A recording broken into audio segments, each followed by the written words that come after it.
Contrairement aux agriculteurs, aux ouvriers qui peuvent exprimer leur colère, les enfants, eux, ne font que subir en silence. En France, il y a plus de 2000 enfants qui dorment dehors. Il y a plus de 20 000 mineurs qui se prostituent. Parmi ces mineurs qui se prostituent, 80% proviennent de l'aide sociale à l'enfance. Des mineurs qui sont censés être protégés par le conseil départemental, arrachés à leurs parents pour être protégés par le conseil départemental. Parmi ces jeunes qui sont ces enfants qui sont à l'aide sociale à l'enfance, seulement 5% se présenteront au bac. Un SDF sur 4 est un enfant qui sort de l'aide sociale à l'enfance. En France, il y a de plus en plus de cancers pédiatriques. Nous en sommes aussi à 13 vaccins obligatoires. Il y a l'éducation sexuelle, la loi Evars, qui est juste une version allégée des dérogatives du programme de l'OMS. C'est pas une loi Evars, c'est un programme, pardonnez-moi, mais c'est un programme allégé par rapport aux dérogatives de l'OMS qui est bien plus sale. Et la loi Evars est faite pour juste installer le programme qui va évoluer une fois qu'il sera accepté. Personne ne fait rien pour les enfants en dehors de certaines conversations sur les réseaux sociaux, mais ça sert à rien les conversations. Il y a un moment où il faut passer à l'action. Les enfants, c'est l'avenir de notre pays. Si on ne fait rien pour eux, notre pays, il est mort. Ce sont eux qui vont vous torcher les fesses quand vous serez en EHPAD, qui vont vous soigner quand vous serez malade, parce que certains vont devenir médecins. Ce sont eux qui vont vous remplacer dans votre secteur d'activité. Ce sont eux qui vont reprendre notre pays. Et si on ne prend pas soin de nos enfants aujourd'hui, si on ne les protège pas, si on ne les défend pas, si on ne défend pas non plus leur avenir, eh bien ils pourront parler de nous comme étant des lâches. On n'a pas le droit d'être complice de tout ça par notre passivité et notre silence. Il y a un moment, il faut mener une action. Et quand je dis action, c'est pas essayer de reproduire ce qui nous a conduit à l'échec jusqu'à présent, comme les manifs, les grèves, ou encore, pour ceux qui aiment fantasmer, faire une révolution qui nous conduira juste à un état de siège, et c'est pas du tout l'intérêt. L'idée, ça serait de se servir des textes officiels qui sont indiscutables vis-à-vis des autorités. L'idée, ça serait donc de comprendre déjà sur quoi repose notre démocratie, pseudo-démocratie, je vous l'accorde. Mais ceci dit, les textes sont encore officiels, ils sont encore de vigueur, encore affichés sur les sites gouvernementaux. Nous avons une hiérarchie des normes. La hiérarchie des normes, c'est une pyramide à plusieurs étages. En bas, il y a les arrêtés, les décrets, un peu plus haut, les lois. Ce qui est intéressant, c'est les deux derniers blocs. Parmi les deux derniers blocs, l'avant-dernier bloc, c'est le bloc conventionnel, dans lequel reposent les droits internationaux et les droits européens. Parmi les droits internationaux, nous avons les droits internationaux des enfants. Au-dessus de ce bloc conventionnel, il y a le bloc constitutionnel, qui lui comprend la Constitution française, les préambules et les droits de l'homme. En droit, il n'y a personne qui peut monter au-dessus de ces blocs. Le bloc conventionnel est en dessous, mais les lois ne peuvent pas être au-dessus du bloc conventionnel, et les lois ne peuvent pas être au-dessus du bloc constitutionnel, et donc des droits de l'homme et de la Constitution française. La Constitution française, quand on la lit en première ligne, dans les premières pages, on peut lire « La République, c'est la gouvernance du peuple, par le peuple, pour le peuple ». Ce qui veut dire que nous sommes le pouvoir, nous le peuple français. Nous sommes représentés par des députés.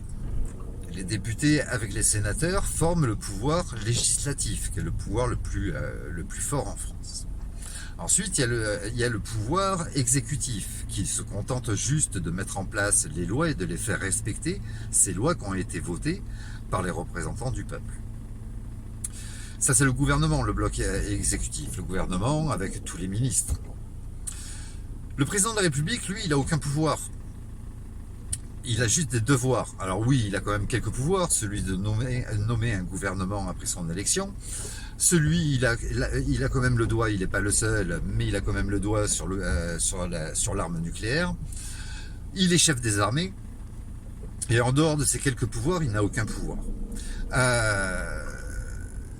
Donc s'adresser à lui, c'est complètement stupide. Et puis il fait partie des personnes les plus protégées au monde et les plus volatiles. Il a de nombreux moyens de pouvoir partir de la France et de se protéger. En revanche, nos députés, qui sont censés représenter le peuple, donc le véritable pouvoir dans notre pays, ils sont très accessibles. Ils habitent parmi nous. Leur bureau, leur permanence est dans nos villes. Ils ont une permanence dans chaque circonscription. Je vous parle bien des députés et sénateurs. Ils sont très accessibles. Et ils sont nos représentants, seulement ils ne nous écoutent pas. Eh bien, on va les forcer à nous écouter. Dans un premier temps, si vous êtes d'accord, ce n'est pas mon mouvement, donc ceux qui m'aiment pas, me dites pas, j'en ai rien à foutre. Il s'agit de nos enfants, c'est une urgence nationale. Faites-le de votre côté, de toute façon, chacun va le faire de son côté. Dans l'idée, on peut faire un groupe de discussion WhatsApp pour organiser les dates et organiser le travail. Dans l'idée, dans un premier temps, on fait un mail aux députés et des sénateurs. On fait un mail, chacun, quand on enverra, on peut faire un mail type, que par la suite tout le monde enverra à toutes les adresses des députés et sénateurs, quel que soit leur parti politique. En leur expliquant les choses. Bientôt, il va y avoir les élections municipales, il va y avoir aussi, dans peu de temps, d'ici un peu plus d'1 an, il va y avoir les élections présidentielles. Et vous allez vous présenter, votre parti va se présenter pour les présidentielles et pour les municipales. Si vous ne faites pas quelque chose d'ici 15 jours en toute urgence à voter des lois pour réformer la vaccination obligatoire, l'aide sociale à l'enfance, quand je parle de réformer, c'est qu'il faut enlever cette notion de danger pour remettre en place la notion de maltraitance. L'aide sociale à l'enfance, les 11 vaccins obligatoires, l'éducation sexuelle. On peut parler aussi de l'alimentation de nos enfants, etc., etc. Si vous ne faites pas un véritable travail en urgence, et si vous ne rendez pas votre travail qui doit pas attendre et dormir au Sénat, parce qu'il y a effectivement une loi qui a été votée à l'unanimité au Parlement en 2023 et elle est restée bloquée par le Sénat. C'est pour ça que nous allons contacter les députés et les sénateurs en disant de faire un véritable travail afin de mettre en sécurité nos enfants, de réformer l'aide sociale à l'enfance, d'arrêter avec les obligations vaccinales et de faire simplement un choix vaccinal. Parce que tout acte médical doit être consenti et éclairé et l'obligation vaccinale n'a pas cette place dans cette démocratie. Donc on vous donne 15 jours pour tout réformer. Si dans 15 jours vous n'avez pas fait votre boulot, eh bien on viendra vous voir dans vos permanences. On viendra discuter avec vous. Au bout de 15 jours, si le boulot n'est pas fait, s'ils ne nous ont pas entendus, s'ils n'ont pas respecté notre pouvoir, nous irons les voir, nous nous réunirons un jour de la semaine à l'heure de leur permanence, à 400, 500, 1000 peut-être, pour chaque circonscription. On ira les voir, alors il ne s'agit pas d'aller à foutre le bazar dans leur bureau, non, nous allons faire ça avec les valeurs de la France, avec les droits de l'homme en poche, la Constitution et l'élégance à la française. Seulement un ou deux monteront dans le bureau pour discuter avec le député ou le sénateur.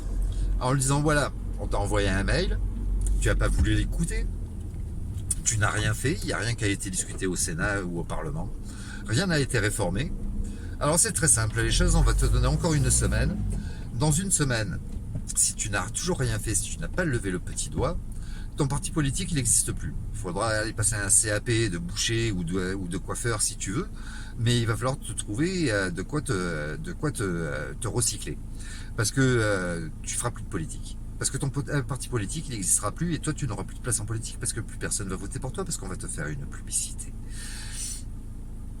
Il faut y aller au chantage maintenant. Il y a les présidentielles, il va falloir en jouer. Si tu refermes pas, si tu bouges pas les choses, ton parti politique, il n'existe plus. On va les inviter à se battre les uns les autres ou alors à s'unir pour travailler pour nos enfants. Profitons de notre pouvoir qui existe encore. Profitons du bloc conventionnel et du bloc constitutionnel. Profitons de cette période où nous allons rentrer en période électorale pour leur faire un chantage à l'élection aussi. Mais surtout, faire en sorte que tous ces fléaux soient endigués, tous ces problèmes soient réellement endigués. Il s'agit de nos enfants. Nous n'avons pas le droit d'être complices par notre silence et notre complicité. On doit agir. Il s'agit d'une urgence nationale. Nos enfants souffrent. Je ne vous parle pas des enfants handicapés qui, eux, souffrent le carcan parce qu'on les utilise pour faire des expériences. Ils sont plongés dans une maltraitance et ils ne peuvent absolument pas se plaindre. Il est grand temps de changer les choses. Ils doivent respecter notre pouvoir, nous allons l'imposer. Je vous invite à réfléchir à ça, je vous invite à laisser des commentaires. Si vous le voulez, on peut créer un groupe de discussion. On a une possibilité de le faire sur TikTok, on peut le faire sur WhatsApp, pour travailler ensemble sur un courrier type, pour travailler ensemble à décider des dates, mais nous devons le faire tous ensemble. Quand je dis tous ensemble, c'est non seulement ceux qui vont voir cette vidéo, ils vont être très peu, mais les membres de ta famille, tous, jusqu'à l'arrière-grand-père s'il a encore envie, tes voisins, tes amis, tes collègues de travail, tout le monde devra envoyer ce mail aux députés et sénateurs. Tout le monde va reprendre son pouvoir en main, celui du peuple. Et c'est le plus grand pouvoir en France. Il est grand temps qu'on change les choses et faisons-le pour commencer par la cause de nos enfants qui devraient tous nous réunir et tous nous mettre d'accord. Prenez soin de vous, passez une bonne soirée, passez un bon week-end.